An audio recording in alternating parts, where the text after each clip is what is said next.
तो एक काम करना पड़ेगा। बृहस्पति ने जवाब दिया, देवयानी कौन सा काम करना पड़ेगा? देखिए, तुम्हें ये काम करना पड़ेगा कि मेरी जहां पर शादी होगी और तुम्हारी बेटी को मेरी दासी बन के जाना होगा। अगर तुम्हें स्वीकार हो तो हाँ कर दो, अगर नहीं स्वीकार हो तो मना कर दो, मैं यहाँ से चली जाऊंगी।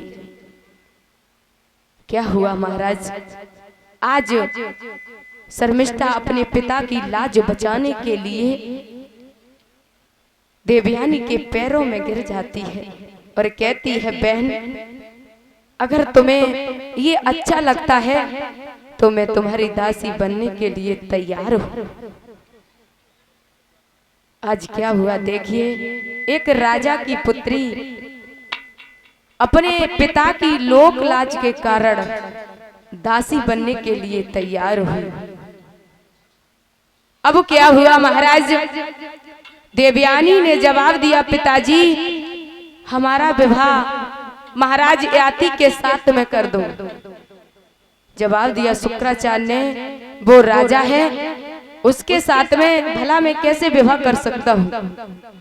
जवाब दिया, पिताजी तुम्हें ये पता नहीं है, मुझे श्राप लगा है कि मेरा विवाह क्षत्रिय के साथ में होगा। और क्या तुम भूल गए हो? श्री सुखदेव जी वर्णन कर रहे हैं, राजन परीक्षित, देवयानी ने शुक्राचार्य को याद दिलाई। क्या दिलाई? कि पिताजी तुम वो बात भूल गए हो, महाराज देवताओं के गुरु थे बृहस्पति और दैत्यों के गुरु थे शुक्राचार्य। ध्यान देना महाराज, जब देवता राक्षसों को मार देते थे तो गुरु शुक्राचार्य के पास में महाराज संजीवनी विद्या थी। संजीवनी, वे पुनः तुरंत राक्षसों को जिंदा कर देते थे।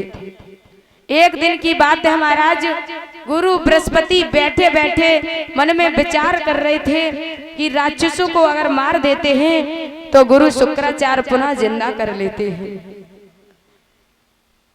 गुरु बृहस्पति के पुत्र कच्छ ने जवाब दिया, पिताजी मेरे मन में एक विचार आया है, मैं गुरु शुक्राचार्य के यहाँ जाऊंगा और संजीवनी विद्या सीख कर आऊंगा।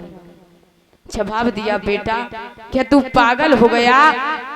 गुरु शुक्राचार्य तुझे संजीवनी विद्या नहीं सिखाएंगे। जवाब दिया, क्यों? गुरु के लिए जात और पात से महाराज, ऊंच नीच से कोई मतलब नहीं होता है, गुरु तो गुरु होता है। आज महाराज बृहस्पति के पुत्र कच्छ गुरु शुक्राचार्य के पास में आए और जवाब दिया, गुरुजी मैं आपसे कुछ सीखना चाहता हूँ। जवाब दिया, किसके पुत्र हो? कि मैं बृहस्पति का पुत्र हूँ। जवाब दिया, कौन सी शिक्षा सीखना चाहते हो? जवाब दिया, मैं वही शिक्षा सीखना चाहता हूँ जो आपके पास में है, संजीवनी विद्या।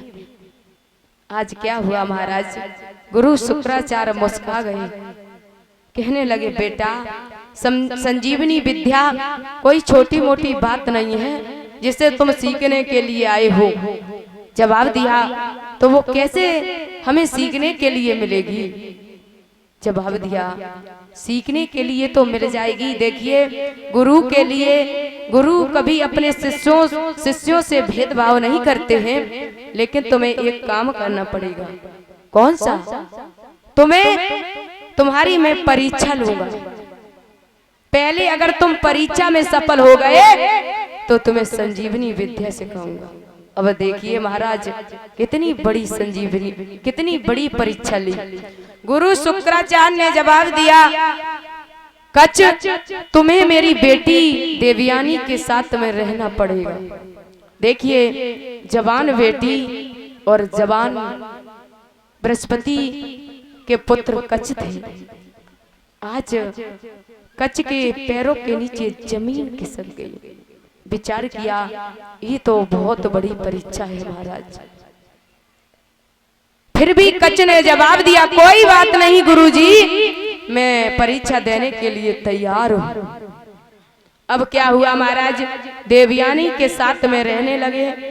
देवयानी के साथ में जब रहने लगे तो क्या हुआ, देवयानी के लिए देवयानी के वस्त्र धोते हैं। देवयानी जब स्नान करने के लिए जाती है तो महाराज कच्छ वस्त्र धोते हैं। जब शयन करने के लिए जाते हैं तो बिस्तर लगाते हैं। पूजा करती है तो फूल तोड़ के लाते हैं।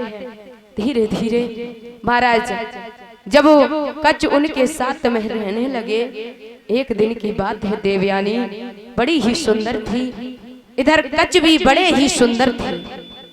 देवयानी ने जवाब दिया, देखिए ऐसे तुम्हें संजीवनी विद्या सीखने में बहुत टाइम लग जाएगा, अगर मेरी बात मानो तो हम तुम्हें संजीवनी विद्या एक ही दिन में अपने पिता से सिखवा देंगे। जवाब दिया, कौन सी?